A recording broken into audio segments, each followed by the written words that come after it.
Hi everyone, I am Juliana and this is Aris. And for the video, I'm gonna show you how to make Japanese scrapbooking so you all can make your own sketchbooks, notebooks, albums and all kind of Japanese scrapbooking. So, this is the notebook we're making. It is a simple stitch Japanese scrapbooking. There are more complex stitches that I'm gonna show you, but the tutorial will be about this one because it's the easiest one. First of all, I'm gonna talk with you about some of the materials I'm gonna use, where to find them, what works best, and like some of my experiences using those materials. Okay, so first of all, this is the paper. I'm using this is I don't know exactly what kind of paper this is, but it looks a lot like a Edad Media, but a little bit with more quality. But you can use any paper you want. For the cover, I use this. I translate this material as stone cardboard. It's cartón piedra. You can find it in almost every stationery store. The material we're using to attach all our pieces together is this it's Scotch tape. It's a double-sided tape and it is a film tape. The book covers, I already made one. We are using different papers just to make it a little bit nicer and to make the book covers. This is a cardboard. It is a decorated one that my grandma gave to me. She used to buy all those things in the 53rd Street in Chapinero. They have a lot of stores dedicated to arts and crafts, and you can find this kind of paper. This is for the inside part of the book cover. It is a regular printed paper. It has like birds and stuff. And for this, I'm not sure how they're called because they don't have like a name. Everybody calls them different.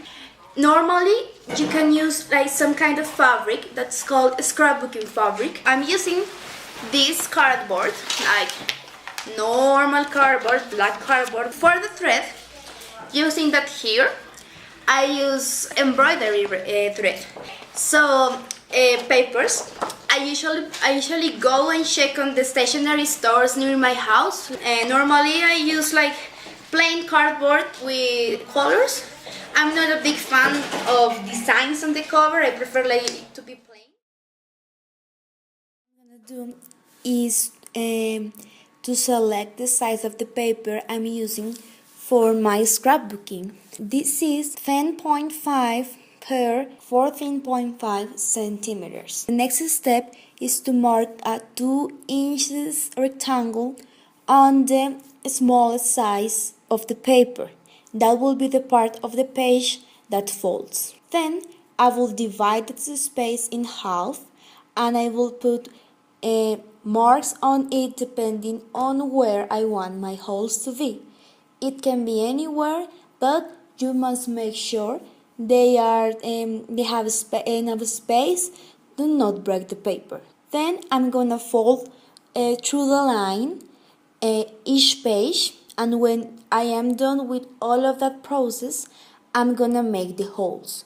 For this, I'm using a sharp tool that in this case is an engraving tool, and to support the sharp tool, I'm using a common eraser. Then, when I have all the holes, I am ready to start with the making of the covers. I need to cut a cardboard that is the same size as the pages.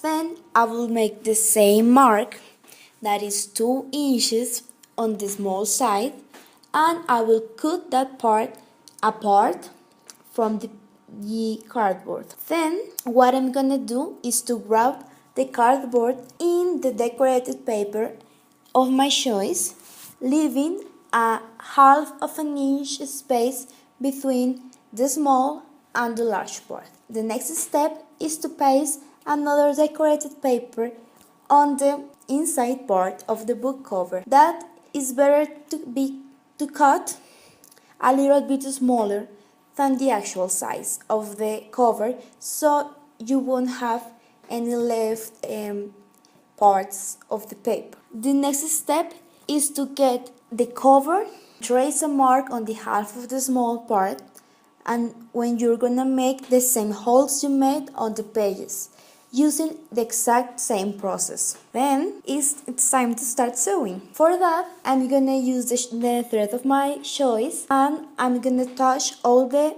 paper sheets together and the book covers, and then I'm gonna leave a small part of thread apart.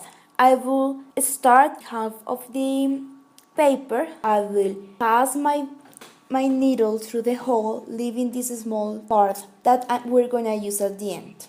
Then I will go back on the same hole to make the first stitch. Then I will continue to the hole that's next to the center. No matter what side you choose, it is exactly the same. And I'm gonna repeat going through the same hole to complete the stitch. I will go through all the stitches until I reach the corner, where I am going to do the same I was doing to double pass the thread to make the loop. I will continue stitching through the parts that don't have the thread yet. Eventually, I will reach the center of the piece, and I'm gonna attach the two parts of the thread with a small knot that will be hidden on one of the holes, like you can see on the picture. Now we have our notebook, or in this case a sketchbook, and it is ready to use for whatever purpose you want.